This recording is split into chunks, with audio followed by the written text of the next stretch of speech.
بسم الله الرحمن الرحيم. أيها الإخوة والأخوات، السلام عليكم ورحمة الله وبركاته. أهلا وسهلا بكم من جديد في حلقة من برنامج شخصيات وعبر. معنا في هذه الحلقة بطولة كاملة، إنه أسد الله وأسد رسوله، وهو سيد الشهداء عند الله يوم القيامة، عم النبي صلى الله عليه وآله وسلم. كان في صغره يمارس الصيد ويهوى الصيد، وكان صيادا ماهرا، سيد من سادات قومه، كان ماهرا بالصيد. وكان النبي قد بدأ دعوته، وأبو جهل كان يتصدى له، وكان أبو جهل عليه لعنة الله يؤذي النبي صلى الله عليه وآله وسلم أذى شديدا. وفي يوم من الأيام كان عم النبي واسمه حمزة ابن عبد المطلب، إلى الآن ما أسلم، إلى الآن ما آمن، كان خارجا في الصيد. وهو في صيده كان أبو جهل يتعرض للنبي صلى الله عليه وآله وسلم، يتعرض له بالسب والشتم.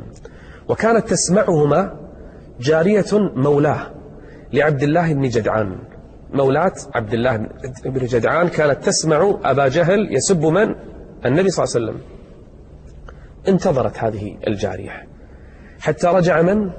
حمزة. وكان حمزة إذا رجع من عادته كان يطوف بالبيت ويسلم على كل مجلس، وكل الناس تهابه تهابا حمزة، ويحبه الناس ويقدرونه، فهو سيد من سادات قومه.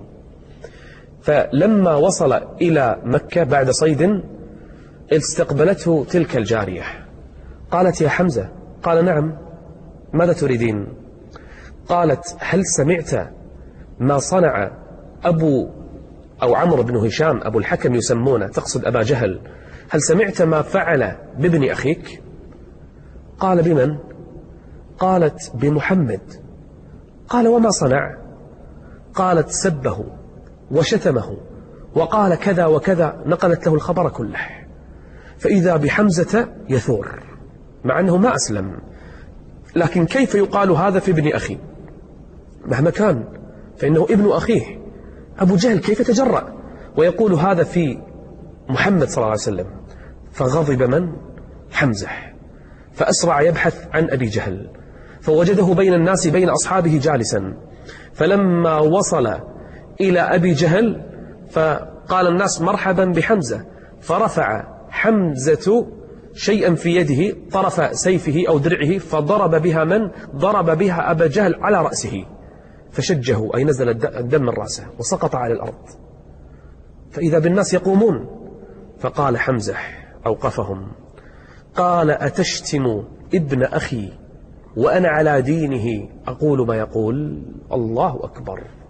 حمزة غضبا على ابن أخيه دخل في دينه، قال: أتشتم ابن أخي وأنا على دينه أقول بما يقول؟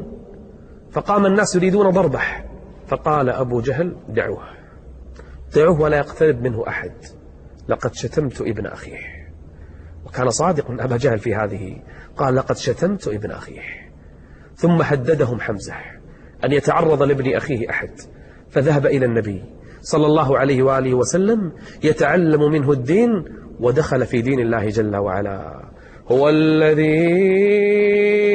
أرسل رسوله، شوفوا نصر الله لنبيه، هو الذي أرسل رسوله بالهدى ودين الحق ليظهره على الدين كله ولو كره المشركون. هذا من؟ حمزة أسد الله وأسد رسوله. لما أسلم حمزة ولما أسلم عمر بن الخطاب رضي الله عنهما، بعد بكم يوم أسلم عمر، لما أسلم الاثنان عز أهل الإيمان وعز أهل الإسلام، ونصر الله عز وجل دينه. حمزة لما هاجر مع رسوله إلى مكة إلى المدينة شهد المشاهد كلها في حياته، فكان أول مشهد بدر. فلما دخل إلى معركة بدر كان بطلا مغوارا. قبل المعركة جاء رجل اسمه الأسود ابن عبد الأسد من كفار قريش، وكان رجلا قويا شجاعا، لكنه كان متهورا. قبل المعركة نذر وأقسم أقسم أنه يصل إلى النهر أو الماء في بدر الذي تجمع عليه الصحابة المؤمنون. الصحابة تجمعوا عند ماء يحجزون الماء عن المشركين، وكانت خطة عسكرية محكمة. فقال الأسود ابن عبد الأسد قال والله لأصلن إلى الماء فأشرب منه أو أهدمه أو أموت دونه. نذر، أنا إما أني أصل للماء أشربه أو أنهم يقتلوني أو أخرب عليهم هذا الماء.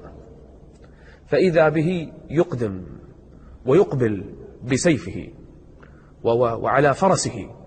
من استقبله؟ استقبله أسد الله، استقبله حمزة رضي الله عنه. فإذا به يقدم عليه فيضربه فيسقط من فرسه ويجرح ساقيه.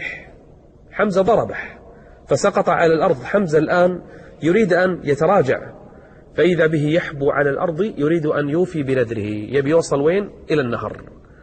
فإذا به يصل إلى النهر فيضربه حمزة ضربة يقصمه بها. فرأى الناس أنه حمزة، من تقاتلون؟ بدأت المعركة بمبارزة 3 و3، 3 من المشركين مع 3 من المؤمنين. وكان من 3 من المؤمنين حمزة، عبيد بن الحارث وحمزة وعلي بن أبي طالب. حمزة رضي الله عنه كان من 3 من أهل الإيمان. استقبله من؟ شيبة ابن ربيعة من كبار كفار قريش.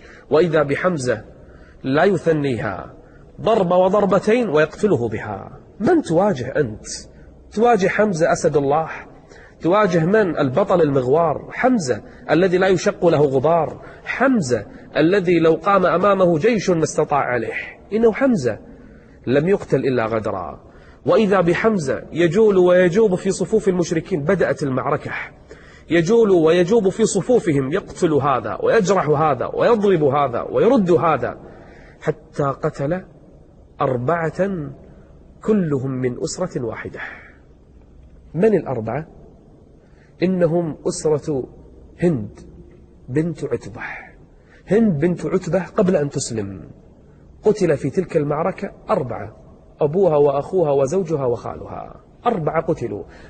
ومن قتلهم؟ قتلهم البطل، قتلهم المغوار، قتلهم حمزة رضي الله عنه وأرضاه، قتلهم أسد الله.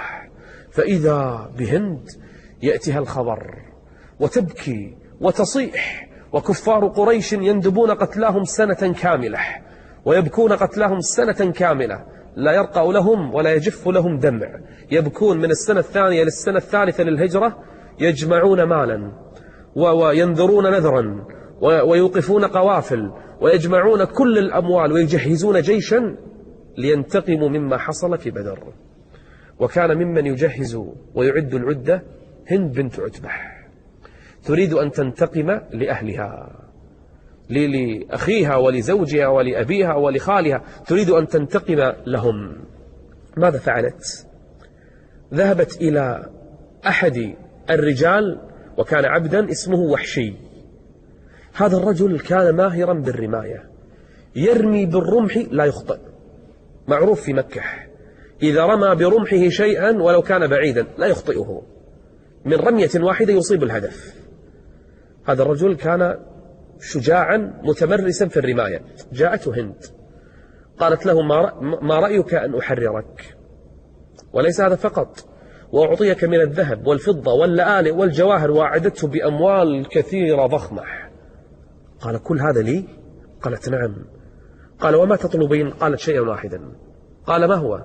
قالت أن تقتل حمزة فقط، لا شأن لك بالقتال، ما عليك بالمعركة، أنت فقط تقتل حمزة. قال لا بأس. وبدأت معركة أحد، ويدخل البطل حمزة وتبدأ المعركة، ويحمل وطيس وتشتد المعركة ويرتفع الغبار، وحمزة يجول في المعركة. وحشي نفسه كان يراقب حمزة من أول المعركة، ما دخل، من بعيد يراقب حمزة.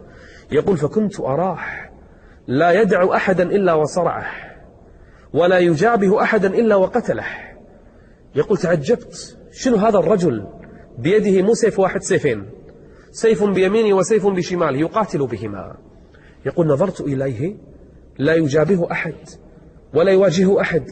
يقول وكنت أتحين الفرصة لا أجدها، أختبئ وراء شجرة، أختبئ وراء صخرة، أختبئ وراء.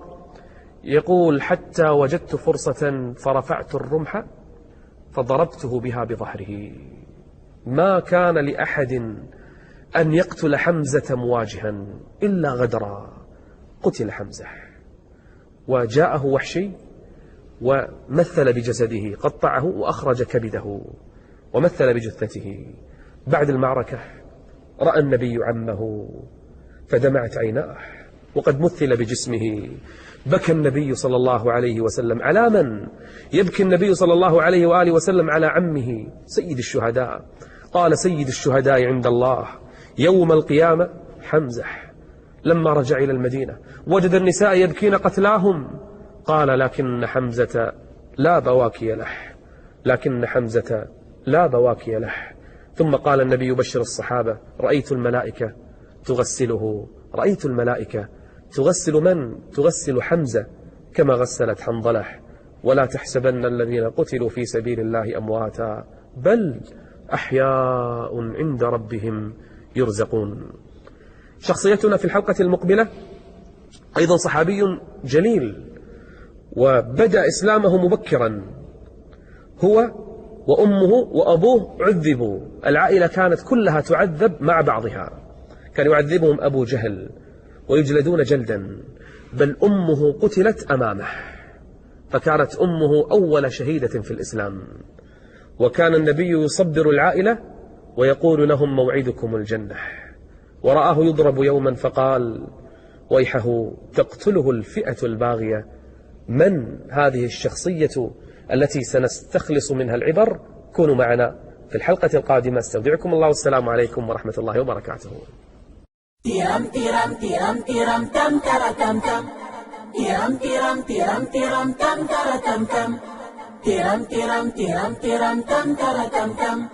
Tiram tiram tiram tiram tam.